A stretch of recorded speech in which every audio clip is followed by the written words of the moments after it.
इस वीडियो की topic select करके मैं तो बहुत ही पछताया कि कहाँ बोरिंग टॉपिक ले लिया यार। लोग तो बीच में ही छोड़ देंगे मेरी वीडियो। पर आप देखो तो सही, आपके भाई ने बोरिंग चीज को क्या इंटरेस्टिंग बनाया है। एक रिसर्च में कुछ लोगों को उनकी इच्छा से एक रूम में बंद कर दिया गया और कहा गया कि आपको इस रूम में 15 मिनट तक रहना है। रूम बहुत ही कंफर्टेबल था, बस उस रूम में कुछ करने के लिए नहीं था। आप सिर्फ चुपचाप बैठ सकते हो और उस रूम में एक बटन था जिसको प्रेस करने से झटका लगेगा। सबको कहा गया कि अगर आप 15 मिनट तक बिना इस बटन को दबाए बाहर आ गए तो आपको रिवॉर्ड मिलेगा। तो पता लगा कि उसमें से 25% फीमेल और 67% मेल उस झटके लगने वाले बटन को दबाए बिना नहीं रह पाए, क्योंकि वो इतने बोर हो गए थे केवल 15 मिनट में। ये होती है हालत खराब इंसान की जब वो बोर होता है, जब उसके पास में कुछ करने के लिए नहीं होता है। इस एक्सपेरिमेंट में आपको लगेगा कि बोर हम तब होते हैं जब बिल्कुल खाली होते हैं, लेकिन साइंटिस्ट लोग तो घंटों तक एक ही रूम में बिना कुछ करे सिर्फ सोच में डूबे रहकर कई दिन निकाल देते हैं। मेडिटेशन एक्सपर्ट तो कई घंटों तक बिना कुछ करे एक ही जगह पर बैठ जाता है। एक फिल्म स्टोरी राइटर भी कई घंटों तक खाली बैठ जाता है। ऐसे कई आर्टिस्ट लोग भी हैं जो खाली बैठ जाते हैं। तो असल में हम बोर तब होते हैं जब कोई काम हमें इंटरेस्टिंग या अट्रैक्टिव नहीं लगता है। तो सवाल ये है कि कोई भी काम इंटरेस्टिंग या अट्रैक्टिव कब लगता है। इसका जवाब ये है कि कोई भी चीज़ इंटरेस्टिंग बनती है क्योंकि उससे पहले वाले काम में बोर हुआ गया था।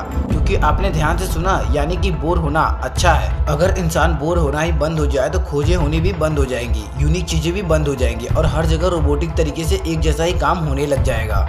कुछ भी नया करने से पहले पुराने से बोर होना पड़ता है। मॉडर्न सिग्नल हैं जो बताते हैं कि कुछ इन्वेंशन करने की जरूरत है। बोरियत हमें क्रिएटिव होने पर मजबूर करती है, हमें यह सोचने पर मजबूर करती है कि हम कैसे हमारे काम को इंटरेस्टिंग बना सकते हैं। दिक्कत तो उनके साथ है जो बिना बोर हुए एक ही काम को जिंदगी भर एक ही तरह से बिना उसे बदले कर लेते हैं। कुछ एक्टर्स कई सालों से काम कर रहे हैं और लोग आज भी उनसे बोर नहीं होते हैं, अभी भी वो इंटरेस्टिंग लगते हैं। जिसका कारण सिर्फ ये है कि वो एक्टर्स ऑडियंस उनसे बोर हो जाते हैं, उससे पहले वो खुद से ही बोर हो जाते हैं और नया कर देते हैं। अपने क्राफ्ट को चेंज कर लेते हैं, स्टाइल को चेंज कर लेते हैं, टेक्निक को चेंज कर लेते हैं, यानी खुद को री इवेंट कर लेते हैं। तो जब हम बोर होते हैं तो उस काम को इंटरेस्टिंग बनाने के बजाय उस काम को हम छोड़ क्यों देते हैं। इसके लिए हम समझते हैं नॉलेज और इंटेलिजेंसी को। नॉलेज केवल सूचना होती है, केवल जानकारी होती है, जिसके बाद में चाहिए होते हैं उस नॉलेज को यूज करने की इंटेलिजेंसी, यानी कि बुद्धि। स्कूल में तो केवल याद करने वाले इंसान को इंटेलिजेंट बोलते हैं। एनीवे, स्क्रीन पर देख सकते हैं लेफ्ट साइड में जो केवल डॉट्स बने हुए हैं ये है नॉलेज, और राइट साइड में आप देख सकते हो नॉलेज को एक दूसरे से कनेक्ट किया जा रहा है, लिंक किया जा रहा है। इसको कहते हैं इंटेलिजेंसी। और सिंपल करे तो आप इस वीडियो को देख रहे हो, ये वीडियो आपके लिए नॉलेज हुआ, जानकारी, इन्फॉर्मेशन हुई। पर इस वीडियो को एंड होने के बाद इस नॉलेज को आप अपनी लाइफ में कैसे अप्लाई करते हो, ये हुई इंटेलिजेंसी डॉट कनेक्टिंग।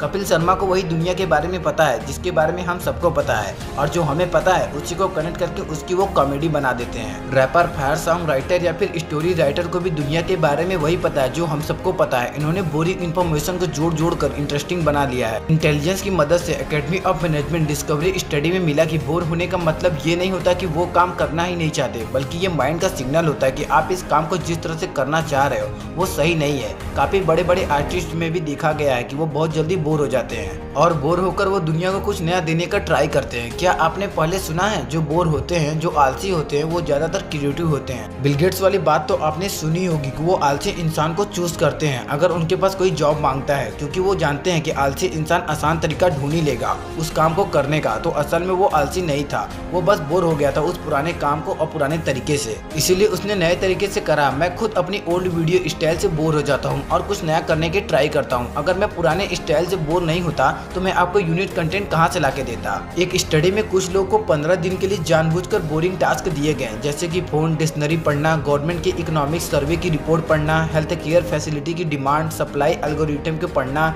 एक्स्ट्रा। इस तरह से बहुत ही बोरिंग काम दिए गए और इसके बाद इन्हीं लोगों को एक प्लास्टिक कप देकर कहा गया कि आप लोगों को जितने ज्यादा हो सके उतने आइडियाज जनरेट करने हैं। अब इस प्लास्टिक कप के साथ क्या कर सकते हैं, लेकिन फिर पता चला कि जिन लोगों को बहुत ज्यादा बोरिंग काम दिए गए थे वो लोग ज्यादा आइडियाज जनरेट कर पाए दूसरों के मुकाबले। अपसाइड अप डाउन टाइम इस गुड बुक में बताया गया कि कैसे आप बोरिंग में भी दुखी होने के बजाय खुशी और खुशी नेगेटिव इमोशन को एक्सेप्ट करके माइंड को एक ब्रेक ले सकते हो, अपनी स्ट्रेटजी को रेटिंग कर सकते हो, अपनी अप्रोच में जरूरी बदलाव ला सकते हो, कम्प्लीटली एक नए इंसान बन सकते हो। कहते हैं कि खाली दिमाग शैतान का घर है, लेकिन कई बार खाली दिमाग नए आइडियाज को जन्म देने वाला घर होता है। बोर होना हमें इतना बुरा लगता है कि आप इसकी वजह से देख सकते सकते हो कि दुनिया में entertainment industry, adult industry, gaming industry, social media industry कितनी फैल रही है। आप खुद को देखो, 5 से 6 घंटे रोज आप अपने फोन को यूज करते हो सिर्फ इसीलिए क्योंकि आप बोर हो रहे हो। क्या आपको पता है कि कई बार इंसान जरूरत की वजह से नहीं बल्कि बोर होने की वजह से खरीदता है। आप खुद को देखो, आपने कितनी चीजें खरीदी होंगी। आप इस वीडियो को आखिरी पॉइंट बोलकर एंड करोगे। जब भी किसी काम से बोर होते हो